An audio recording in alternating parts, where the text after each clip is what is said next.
मैं गोमती नगर की रहने वाली हूँ और नाम मेरा भगवान देवी है। सिलाई का काम, कपड़ा की दुकान भी है, दोनों दुकानदारी में करती हूँ। वही मजदूरी खेती बाड़ी करते थे और खेती बाड़ी करते थे। उन्हीं लोगों को जो मंदिर में बैठते हैं पुजारी लोग पूजा करते हैं, उन लोगों के हम नौकरी करते थे और काट बीन करके देते थे तो वो खाते थे, पेट भरते थे। और जब गल्ला घर में भर ले तो कहें बाहर ही हटो, आप छूत हो, गल्ला हमारे घर अब आ गया है, अब आप छूत हो, चलो भागो यहाँ से, हमारे घर में कदम नहीं रखना, क्योंकि उनके घर में गल्ला आ चुका है। और अगर हम उसके बाद में लोटिया छूना चाहे तो हमें लोटिया छूने नहीं देंगे। ये स्थिति पहले की थी, हमारे बुजुर्गों की थी। हमें हमारे बुजुर्गों को इसी तरह से सताया गया है, इन्हीं लोगों ने सताया, मंदिर के पुजारी लोगों ने।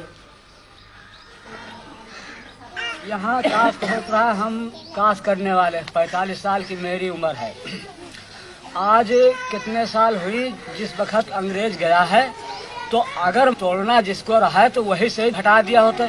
न जाने कब बना। आज हम चार छह बार अयोध्या जा चुके हैं और वहाँ पर मंदिर और मस्जिद बराबर बना है। तो जब नारा बोलते हैं कि हिंदू मुस्लिम भाई भाई, आपस में सब भाई भाई, तो जब भाई भाई हो आज 40 साल और पता नहीं कितने साल पहले से बना, तो अब उसमें क्यों मंदिर तोड़ दिया जाए, क्यों मस्जिद तोड़ दी जाए? तो दोनों बने रहे। जैसे हम हिंदू भाई एक जगह बैठते हैं तो हम दोनों भाई रहे। वो भी देवता है, वो भी देवता है, हम दोनों को मानते हैं। मुस्लिम भाई उसमें नमाज पढ़े, हम उसमें पूजा करें। 43 साल के आजादी के बाद में भी महंगाई आज आसमान को छू रही है, बेकारी आज करोड़ों नवयुवकों की है। यहां पर निरक्षरता, बीमारी चारों तरफ फैली हुई है। मगर मालूम होता है पिछले कुछ महीनों से कि मानो इस देश में इनमें से एक भी समस्या ऐसी है ही नहीं। एकमात्र समस्या अगर कोई है तो वो है मंदिर और मस्जिद की। बिरथ रघुबीरा के नाम पर एक रथ पर चढ़कर एक पक्ष के नेता उनका चुनाव चिन्ह कमल को लेते हुए और भारतीय जनता पार्टी का ध्वज लहराते हुए देश भर में रथ यात्रा करते हुए घूम रहे हैं। तो ये किस लिए घूम रहे हैं? बीजेपी के लिए, वोट बटोरने के लिए। अगला चुनाव अगर आवे तो 88 का 188 किस तरह किया जाए, इस बात पर सोचने के लिए।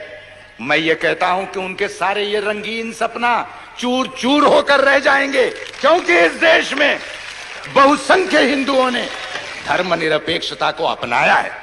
अगर आज ये भारत एक धर्मनिरपेक्ष देश के रूप में है, इसका बहुत बड़ा श्रेय इस देश में बसने वाले 85% हिंदुओं को बेशक जाता है।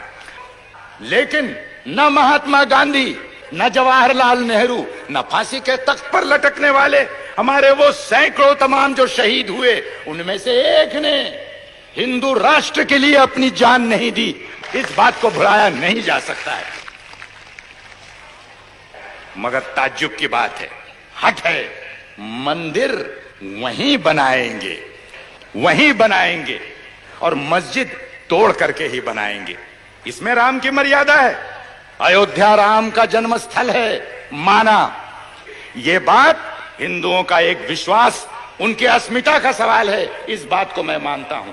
पर मैं ये कहता हूं कि मुझे कोई कह दे, अडवाणी जी या कोई और, कि अयोध्या का वो कौन सा चप्पा जमीन है कि जो राम की याद से पवित्र नहीं, ये मुझको वो कह दे। अयोध्या के कहीं भी जाकर के आप मंदिर बना लीजिए।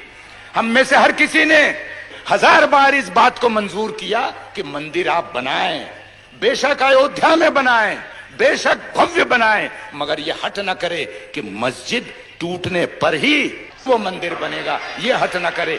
हम सब धर्मों की श्रद्धा करते हैं।